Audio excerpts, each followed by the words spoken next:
a primer. Priming your model is an essential step in the process if you want to level up your models. So today I'm going to take a look at the new range of primers from VMS. Now before we start, I have to say I was pretty happy with the way I prime, and that is with the Mr. Surfacer rattle can out in the backyard. So needless to say, priming doesn't happen on a rainy day, but that wasn't enough motivation to find a new way to prime. I've been a long time fan of the VMS varnishes. I think they are the best around. So when VMS reached out to me to ask if I'd test their new line of primers, I felt a sense of duty to do so. The primer comes in the same 100ml screw top squeeze style bottle as the varnish does, and the range comes in 8 different colours. There's white, aircraft grey, standard grey, panzer grey, mahogany brown, red oxide, black, and a tank green.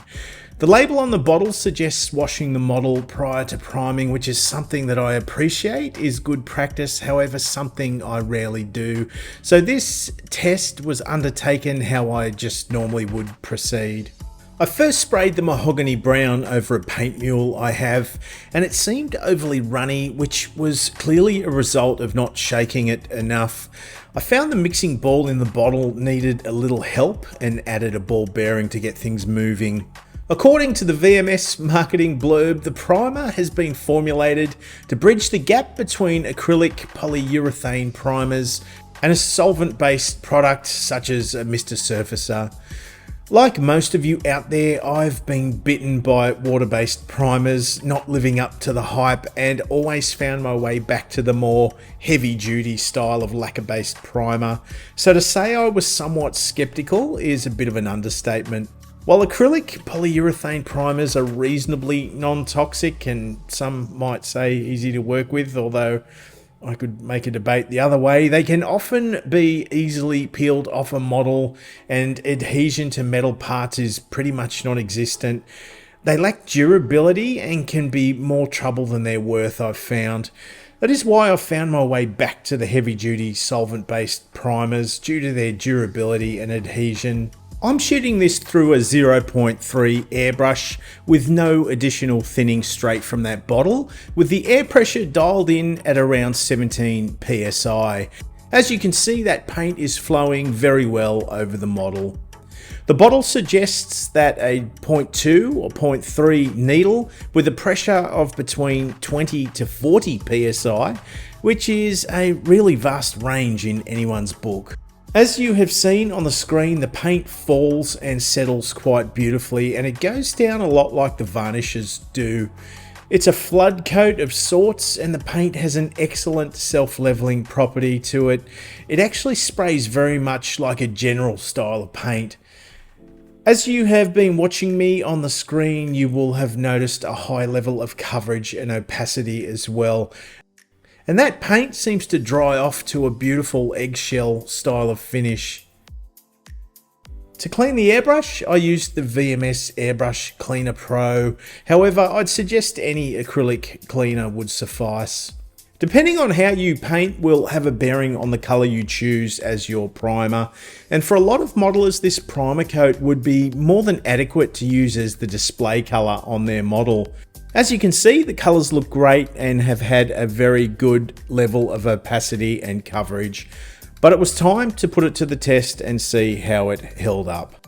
I did have a few failures with the masking tape test. However, after consultation with VMS, it was recommended to apply 2 coats for a scenario that required heavy masking.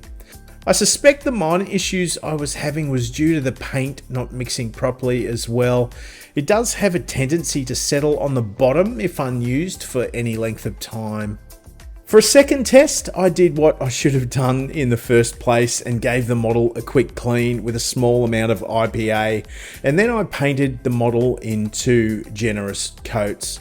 Again, the paint flowed perfectly through the airbrush. It's interesting to note here that I'm using the Gallery 0.5mm swallowtail for this second test, and that 0.5 needle managed the paint flow again perfectly, and I'm still spraying at around 17 psi. I can say though, after mixing the paint properly and applying 2 generous coats to the model, it passed the masking test with flying colours. VMS have also made their own masking tape test video for you to check out, and I'll leave a link down below so you can have a look. I'm pleased to say also that the primer held a layer of lacquer paint perfectly well, and it passed the test of flooding with enamel paint and then scrubbing away with a makeup sponge. There is a lot to like about what VMS are bringing to the table, with a range of product that seems to have found their unique pocket within the hobby. Like I said, I love their varnishes, and their primers behave and perform a lot like they do. I did have a couple of minor lifting issues, but found that mixing the paint properly and ensuring 2 generous coats was enough to solve those issues. Safe to say these primers are bridging the gap between acrylic and solvent-based primers and offer us an alternative to the solvent-based rattle cans. I like the range of colours as well as the generous bottle size, and whilst I won't be giving my rattle can up altogether, I can definitely see me using these primers on future builds. So thanks again to VMS for the samples. You know the drill, guys. Remember, this is the greatest hobby in the world. Share it with your family and share it with your friends, and let's be proud of what we do.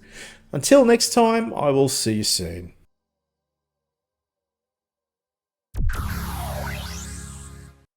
4 coats including primer. Oh, jeez.